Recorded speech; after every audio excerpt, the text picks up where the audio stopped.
Ever feel like you're just clinging to control? You know? Yeah. Like trying to force life to go exactly how you planned it. Oh, tell me about it. It's like we're hardwired to resist uncertainty, even when it's completely out of our hands. Exactly. But what if, instead of gripping tighter, we tried something radical? What if we just let go? Letting go. Now that's an idea. Right. So today we're diving into this whole concept of abandonment, a total surrender to something bigger than ourselves. Okay, abandonment. I already like where this is going. But before anyone listening thinks we're suggesting you just ditch all your responsibilities and join a monastery somewhere. Right. Gotta clarify. Let's unpack this idea a bit, shall we? Absolutely. So this text we're exploring today describes abandonment not as giving up, but as this conscious surrender to, well, you could call it a higher power. Could be God, fate, the universe. However that resonates for you, really. Exactly. And it's not about obsessing over every tiny little detail, every single what life throws your way. It's more about surrendering to the WHO, right? Yeah. Placing your faith in something beyond our very limited human understanding. Hit the nail on the head.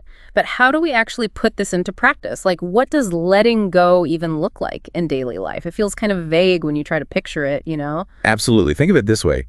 It's like you're stuck in a rushing river, fighting tooth and nail to swim against the current. You're exhausted, barely making any progress. Abandonment, in this sense, is about finally surrendering, trusting the river to carry you where you need to go.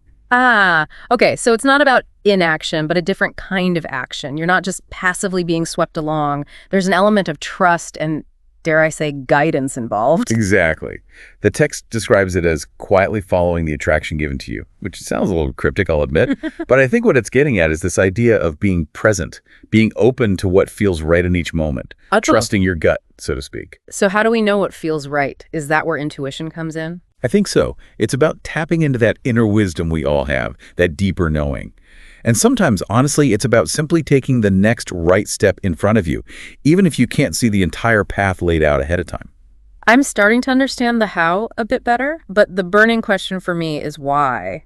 What's the upside of embracing this whole abandonment thing? Right. What's in it for us? Yeah. Exactly. Well, this text we are talking about, it argues that this surrender leads to, like, this massive inner peace. Oh, I can see that. Because you're not constantly striving, constantly trying to force things to go your way. You know what I mean? Totally. And if you're not trying to micromanage every little thing, it frees up so much mental and emotional energy for, well, everything else. Yes. And that energy, that's where the good stuff happens. It's like this huge weight has been lifted and you can finally breathe. It's making me think about how much this idea of surrendering control resonates with a lot of philosophies out there, even outside a religious context. Oh, absolutely. These core concepts we're talking about here, acceptance, letting go, trusting in a larger process, they're all pretty universal when you think about it. Yeah, totally. Take mindfulness, for example. Yeah. Or stoicism.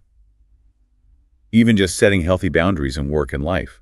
Those all kind of echo this idea of surrender in their own way, don't they?